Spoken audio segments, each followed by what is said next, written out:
I am a spiritual philosopher, which is a student of life. I am a seer, which comes with the responsibility of what I have learned. No matter what goes on in life, where people are being mistreated, I have a dog in the fight. And it is called order and chaos. I have to create the world in which I want to live in. That is what Yahshua was doing, creating the world that he wanted to live in. He did not have a so-and-so quote unquote dog in the fight. He had the world. He had the world. The spiritual intelligence and wisdom that was given to him that he worked for came with responsibilities.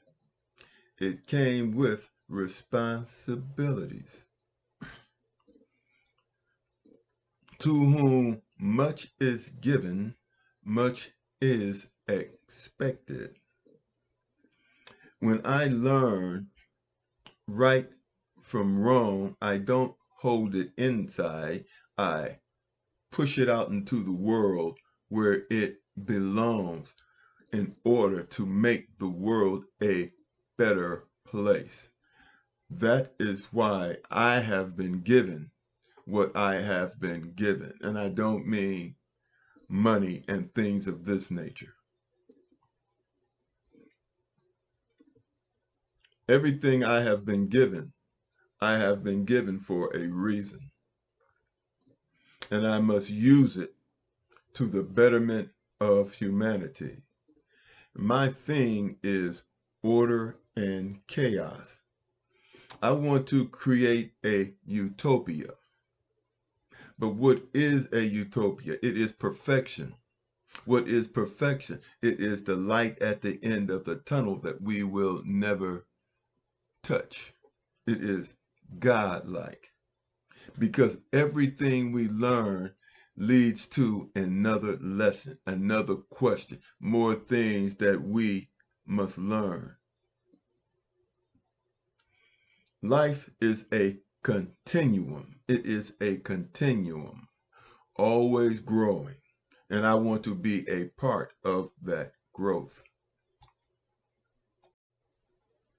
I've heard people say, and don't get it twisted, I have total respect for Hebrew Israelites because I have learned a lot from Hebrew Israelites as I have from Gentiles who believe in the Father that I believe in.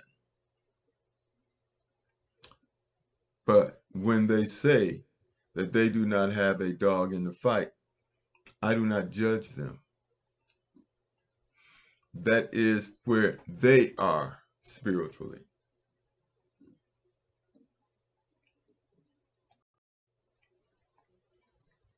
Yahshua did not come into the world to save those who were saved. He came into the world to save those who weren't saved. And when people don't listen, then you have to set an example for them. It is said that the Palestinians are racist. Okay. Judge not, or ye be judged. The country, the president Ramaphosa of South Africa, has come to the aid of the Palestinian people and has cut all contacts and ties with the Israelis. He does not have a dog in that fight, but he understands what they went through fighting for apartheid, fighting against apartheid. And every one of those people in South Africa, black people, support him in preventing the genocide that is going on in Palestine, on Gaza Strip. It is no different than what was going on in South Africa. In fact, it is no different than what is going on right here in America. You see, what goes around in humanity comes around in humanity if you remain silent and do not oppose chaos, disorder. And see, the problem is what has been going on in Gaza Strip, Palestine, has been going on for 75 years. It should have been stopped earlier. But because it wasn't stopped earlier, the Israelis felt emboldened. Those who sat back and did nothing were the enablers, We live on this planet. Every single person has a right to life, liberty, and pursuit of happiness on this planet. Anyone or thing that is an impediment to that is blasphemous. And they are a threat to not just God's chosen people, to all people on this planet. Did Yahshua die on the cross to save us because of our sins? Did he die to rectify our sins? Or did he die to give us an example of how we should live?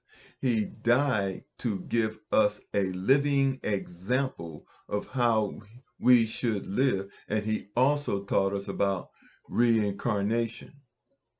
Revelation 2, verse 11, talks about the first death, but Yahshua said, you will not die the second death.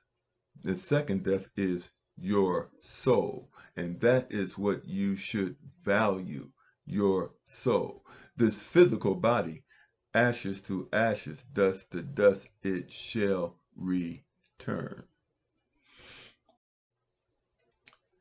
Matthew 6, verses 14 and 15 talks about forgive to be forgiven.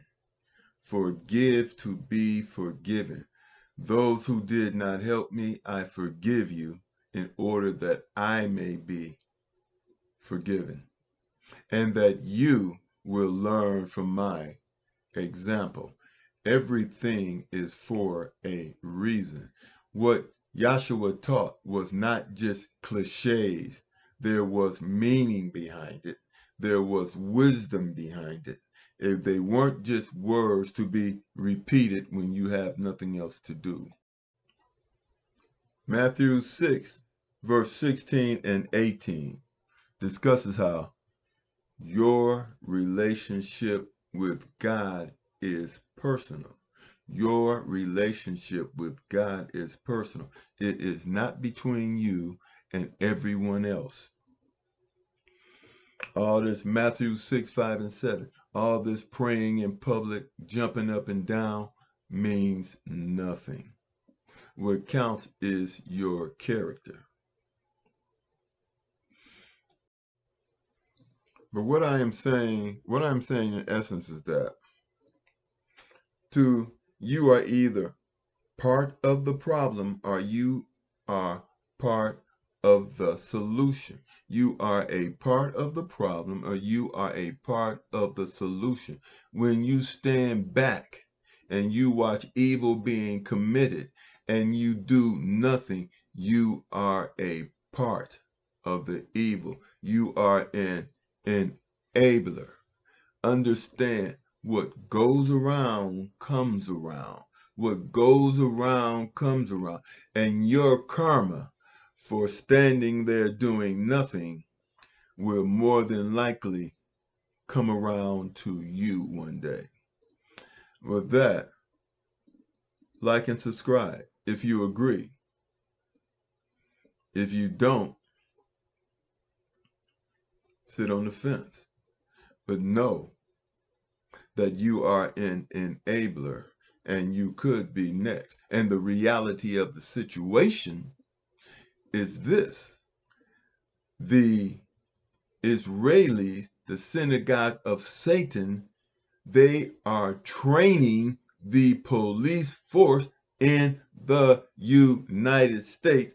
And it is that police force that is deleting African Americans. It is that police force that wants to open up Cop City in Atlanta, Georgia.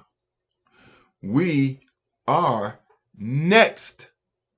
If we don't bring this to an end now, we are next. We are in line to be deleted.